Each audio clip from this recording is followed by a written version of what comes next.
À Binin, une maison d'assistante maternelle accueille déjà ses premiers enfants. À Beach, une microcrèche a ouvert ses portes en 2024. Ces projets ont vu le jour en partie grâce à la Convention territoriale globale, un partenariat entre la CCPB, 16 communes du Pays Beach, et la CAF, la Caisse d'allocation familiale, et vient d'être renouvelé pour les 5 prochaines années. Il permettra notamment à l'intercommunalité et aux communes de bénéficier d'aides financières de la CAF pour développer des services aux familles, exemple pour la garde d'enfants. Et donc on trouve sur ce territoire 82 places de crèche portées par 3 établissements communautaires. Beach, il y en a 2, il y a la grande crèche et puis il y a la micro-crèche, et celle-ci à Rohrbach. Et en 2025, ouverture de 3 MAM, Binin, Petit-Redarchin et à Rennes.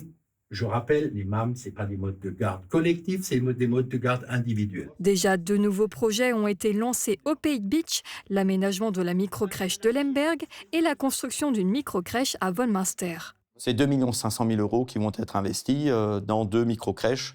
Aujourd'hui, à la fois dans un bâtiment qui va être réhabilité, qui avait toutes les qualités structurelles, et puis une microcrèche qui sera sur un terrain qui est une friche et où les bâtiments ne sont pas réutilisés pour des raisons techniques, pour des raisons de facilité d'aménagement. Et donc là, c'est plutôt une construction neuve. Ces 2 projets de microcrèche devraient voir le jour d'ici fin 2026, début 2027. 9 postes de travail seront créés pour assurer leur fonctionnement. Nous avons l'ambition d'atteindre 100 places de crèche, et donc on a évidemment 60% des enfants du Pays de Beach qui pourront avoir un service public à proximité. L'enfance, la jeunesse, l'animation et la vie sociale font également partie des axes de travail de cette convention.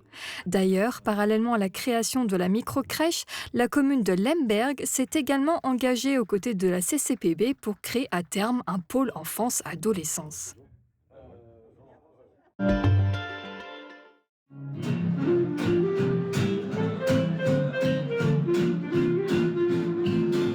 Un rendez-vous convivial pour clore les portes ouvertes de l'Office de tourisme du Pays de Beach organisé durant les vacances scolaires. Pendant cette période, des activités manuelles, spectacles et ateliers étaient proposés pour mettre en avant les acteurs locaux. Jeunes et adultes, habitants et visiteurs ont pu découvrir ce qui était proposé à l'intérieur de l'établissement. Pour nous, il est important de pouvoir faire un certain nombre d'animations temporaires pour permettre aux gens de découvrir des sites. Et là, en l'occurrence, c'est de découvrir toute la gamme des produits Magic Beach Land. Et puis, on a souhaité avoir cette animation pour permettre, pendant la période scolaire, aux habitants, aux jeunes, de pouvoir venir découvrir. C'est plus de 300 personnes qui sont venues. Et puis, c'est l'occasion surtout de remercier les acteurs aujourd'hui, que ce soit les collaborateurs, les collaboratrices ou les collaborateurs de l'intercommunalité, les élus, le monde associatif, les producteurs. Magic Beach Land est une nouvelle marque de territoire de la communauté de communes du Pays de Beach. L'objectif est de faire découvrir ce qui est produit au Pays de Beach, produits venant de producteurs, d'artisans, mais aussi la ligne de vêtements conçue autour de cette marque. Lorsque vous discutez avec celles et ceux qui viennent, ils n'imaginent pas qu'on ait autant de producteurs, autant de diversité. Tous ces éléments que nous avons mis en œuvre pour travailler sur la destination de territoire, qui est une marque de territoire que nous avons déposée et qui vise à un moment donné à permettre au Beachland d'être plus reconnu encore à l'échelle régionale et nationale. Ces portes ouvertes ont été initiées par la CCPB. C'est un bilan positif qui a été dressé pour cette période d'animation et de découverte. Samedi, la clôture s'est faite à l'intérieur de l'Office de tourisme du Pays de Beach en musique.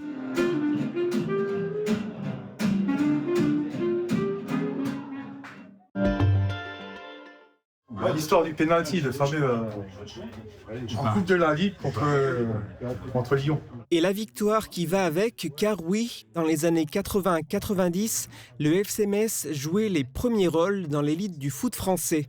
Ces années fastes resteront à jamais gravées dans la tête des supporters qui ont vécu ces moments de joie. Une belle époque à laquelle a largement pris part le capitaine emblématique du FC Metz, Sylvain Castenduch. Ce dernier multiplie actuellement les rencontres avec les supporters grenats à l'occasion de la sortie de son livre « Derrière le masque » où il revient sur son parcours de footballeur. Il était ainsi vendredi dernier dans le magasin presse L'Auto Georges de Rohrbach-les-Beach à l'invitation du supporter club En Avant Metz, section Pays de Beach. J'ai été vraiment très bien reçu et je passe vraiment un très bon moment au contact des supporters. C'est ce que je recherchais en écrivant ce livre, c'était de me replonger avec les supporters, avec les fans du FC Metz sur la riche histoire du club. Des discussions qui permettaient aussi d'échanger sur différents aspects du foot actuel, tant du côté tactique que du côté business. Sylvain Castendutch sera également présent demain à Sarreguemines au stade de la Blise à l'occasion de la rencontre entre le Sarreguemines Football Club et Sarre-Union. Une séance de dédicace est notamment prévue au foyer de 17h30 à 19h30 avant le coup d'envoi programmé lui à 20h.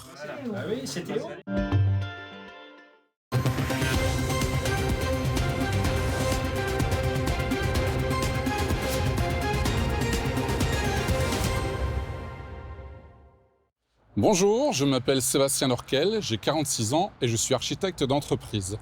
Mon expérience professionnelle en tant que chef de projet m'a amené à vivre à l'international pendant plusieurs mois où j'ai eu l'occasion de fédérer des équipes, de réaliser des projets concrets et ambitieux, mais également de développer une ouverture d'esprit. Aujourd'hui, je souhaite m'investir pour notre village, entouré d'une équipe soudée, aux compétences professionnelles variées, mais également avérées. J'ai grandi au rythme de la vie municipale, mes parents étant engagés pendant plusieurs mandats. Pour la plupart des membres de notre équipe, c'est ici que nous sommes nés, c'est ici que nous avons grandi. Et cette expérience nous donne une connaissance du terrain, des habitants, mais également des enjeux auxquels nous aurons à faire face. Notre programme se base sur l'écoute active des habitants, mais également la réalité du terrain. Les enfants sont l'avenir de notre village. Nous souhaitons offrir à chaque jeune de bonnes conditions d'enseignement, mais également les impliquer dans la vie locale. C'est pourquoi nous allons mettre en place un conseil municipal des jeunes, un lieu d'échange et de réflexion pour qu'ils puissent participer à la construction de notre village de demain. Se pose également l'avenir du site Sola. Depuis maintenant plus d'une dizaine d'années, aucun investisseur n'a souhaité s'y installer. Notre volonté est simple, travailler main dans la main et en collaboration avec la communauté des communes pour la réalisation des logements inclusifs pour que les travailleurs de l'ESAT La Ruche puissent s'y installer.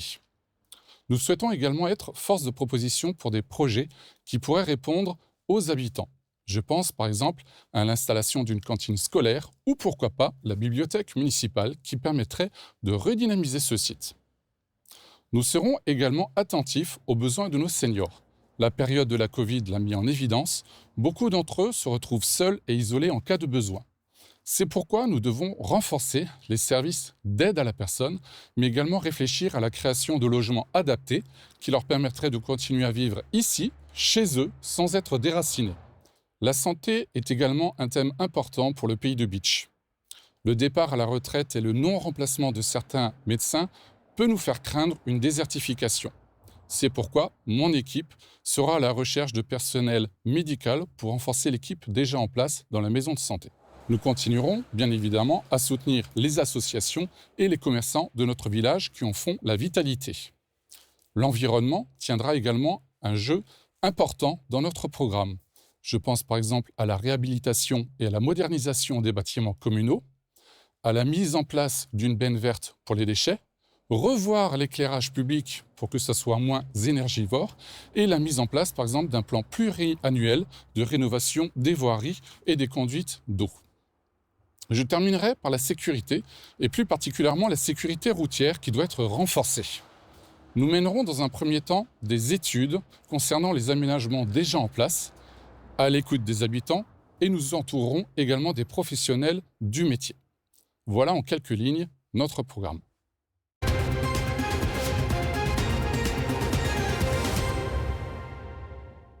Habitant de Götzenbruck et de Haltern, en me présentant à la candidature de maire de notre commune, je tiens avant tout à vous montrer mon amour que je tiens à notre commune.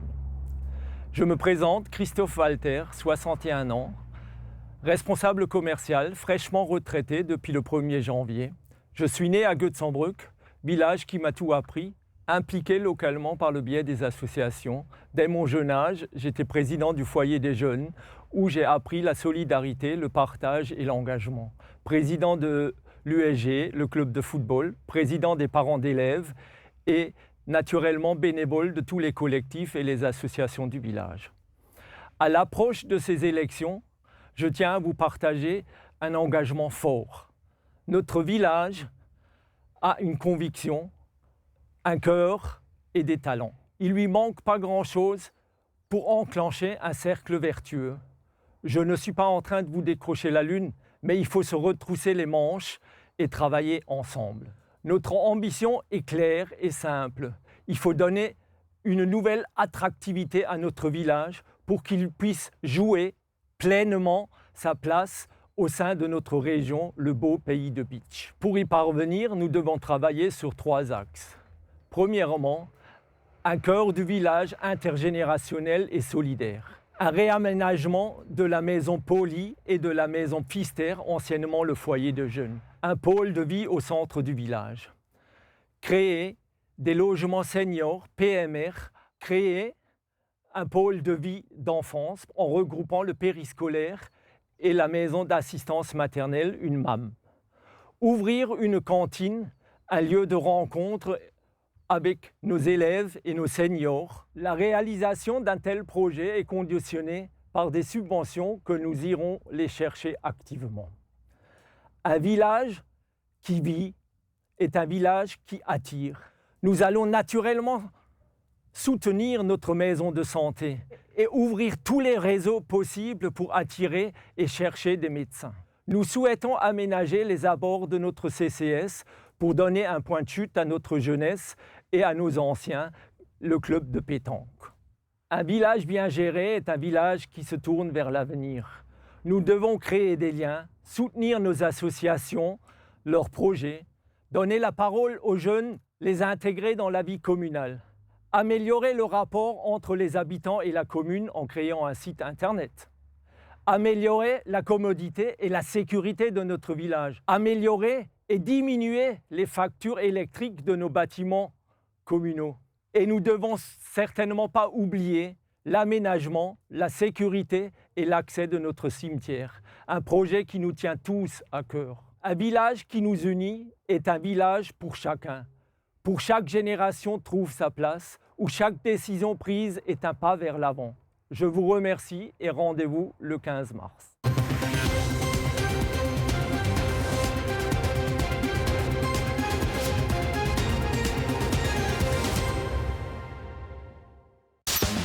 Radio Studio 1, 105.8, la radio qui pulse entre Bitche et Sarreguemines. De la pop, du rock, des années 80 et une équipe qui vit la musique à fond. Radio Studio 1. Super U Rohrbach vous accompagne au quotidien et par tous les temps. Il fait trop froid pour sortir faire les courses? N'hésitez plus, commandez en ligne, on s'occupe de la préparation. Drive ou livraison, disponible en toute saison. La météo avec U, commerçant autrement. Bonjour tout le monde, avec les beaux jours qui reviennent, on a envie de passer du temps dehors. Est-ce que vous en profitez déjà pour commencer à jardiner ou même à préparer vos extérieurs pour cet été? Répondez-nous dans les commentaires sur notre page Facebook. 2 personnes seront tirées au sort pour remporter une entrée au Cinéma Forum de Sarreguemines. Et côté météo pour demain, on prend les mêmes et on recommence. Un grand ciel bleu bien dégagé et un soleil généreux. Côté température, il faudra encore se couvrir le matin. Les minimales seront comprises entre 2 et 4 degrés et il fera meilleur en journée avec 15 à 17 degrés pour les maximales. Demain, nous fêtons les Casimirs et il fera jour de 7h11 à 18h22. Nous gagnerons 4 minutes de soleil. Passez tous encore une belle journée et à demain!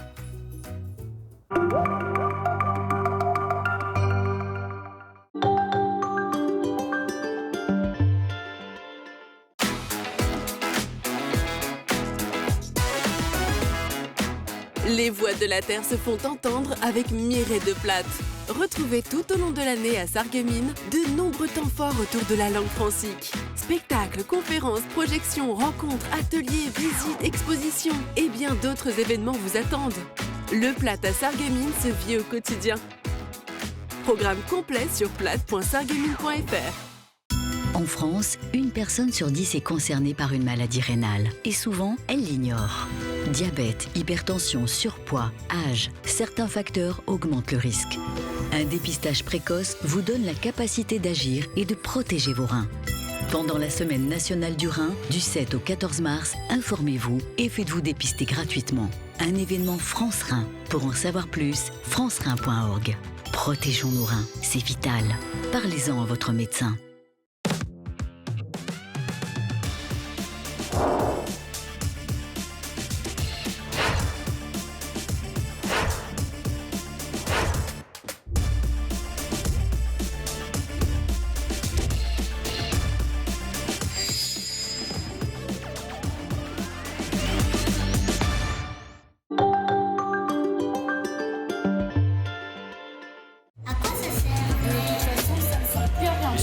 conseil municipal. Ah bon, un conseil municipal. Le maire, c'est pas lui qui décide de tout. Le maire, c'est vraiment lui qui décide de tout. Explique-moi, Mairie, un nouvel épisode. Alors aujourd'hui, on va s'intéresser au fameux parcours du votant. Qui n'a pas déjà essayé discrètement de regarder par-dessus l'épaule de la personne devant lui le cheminement à faire quand on arrive dans le bureau de vote? Et oui, il y a quelques étapes assez importantes à suivre et surtout à bien respecter pour que le bulletin dans l'urne soit bien comptabilisé. Et donc on va commencer. Vous arrivez dans votre bureau de vote. Vous avez d'abord regardé sur votre carte quel est le bureau, car dans certaines communes, les plus grosses évidemment, il y a plusieurs bureaux de vote. La première chose à faire, c'est de justifier de son identité. Donc pour cela, eh bien, tout simplement, vous vous souvenez ce numéro, on vous a parlé de toutes les pièces d'identité que vous pouviez présenter. Moi, assez simplement, je vais présenter ma carte d'identité à Evelyne, et donc Evelyne va vérifier si je figure bien sur le registre des électeurs de la commune. Carte d'électeur, deuxième chose, l'élément à présenter. Je présente ma carte à Evelyne qui vérifie donc. Il vérifie le numéro. Si on est bien au bon endroit et si je suis la bonne personne. Exactement. Et après, je vous envoie à la table chercher votre bulletin de vote. Alors, l'étape suivante, moi je reprends mes papiers. Oui, tout à fait. Et on part sur ce qui va être le véritable acte de vote citoyen. Là, on prend une enveloppe. En revanche, on va prendre à minima 2 bulletins, si vous avez plusieurs listes, 2 bulletins, 2 listes candidates. Et évidemment, l'étape suivante, c'est dans l'isoloir que ça se passe. Avant de rentrer, je fais une petite aparté. Vous n'êtes pas seul, vous venez avec vos enfants pour leur montrer un petit peu l'organisation et le déroulé d'un vote. Est-ce qu'ils peuvent rentrer dans l'isoloir avec vous? Eh bien, dans les faits, normalement, légalement, non, puisque vous devez être seul. Mais une tolérance se fait dans quasiment toutes les communes. Vous avez la possibilité de montrer à vos enfants ce qu'est l'acte citoyen, à une seule condition. C'est évidemment de respecter le bon ordre et le calme d'un bureau de vote. Une fois qu'on est dans l'isoloir, on s'enferme et on va plier son bulletin, le mettre dans l'enveloppe. Cette enveloppe, on va la fermer, on ne la laisse pas ouverte évidemment. Et surtout, il y a certaines communes où on a une poubelle dans l'isoloir, d'autres à côté. On évite de laisser ces bulletins. On repart avec tout. Et là, je me dirige vers l'urne. Je vais procéder à l'acte du vote. Tac. À voter. À voter. Je présente ma carte d'identité et ma carte d'électeur, mon petit tampon qui justifie de mon passage le jour du scrutin. Et dernière étape, bonjour, la signature. Voilà. Donc là, qui va permettre de montrer que j'étais bien présente. Le bon numéro qui corresponde. Et après, je vous fais signer. Je signe. Cette petite règle, vous vous souvenez, on l'a montré. Le cadre qui permet, on est sûr comme ça d'être bien sur sa colonne. On remballe tout, on a fini de voter et on laisse la place au suivant. Vous en savez un petit peu plus maintenant sur votre mairie et vos voisins aussi.